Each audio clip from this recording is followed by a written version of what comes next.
تنجيبوا لي هذاك سميتو، نحطوه هنا هذاك الكايس نحطوه هنا.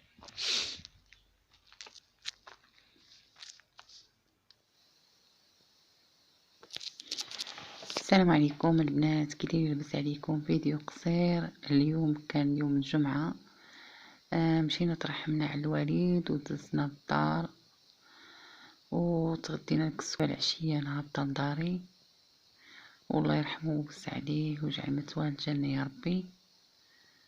والحمد لله مات ووليداته كلهم حداه، وولدو اللي في السعودية حتى هو جا حضر ليه الموت ديالو قبل ما يموت. اللهم لك الحمد. هذا فضل الله سبحانه وتعالى.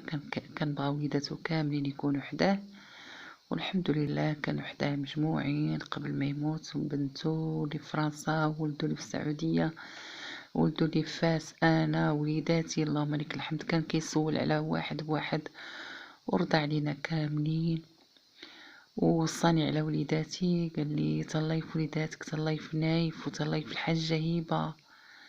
والحمد لله، ودي سنة الحياة. ماشي المرض اللي كيقتل، ولكن الأجل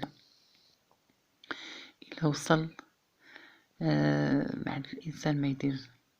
اللهم لك الحمد على كل حال، وكنطلبوا له الرحمة، الله يرحمه ويوسع عليه. وسمحوا لي الا كنت كنغبر عليكم، راه ماشي لخاطري، راه الظروف ديالي باقي الحاج جديد وداكشي. داكشي علاش ما كنديرش فيديوهات بزاف. ان شاء الله دابا نرجع لكم ونرجع فيديوهات جداد ان شاء الله الرحمن الرحيم.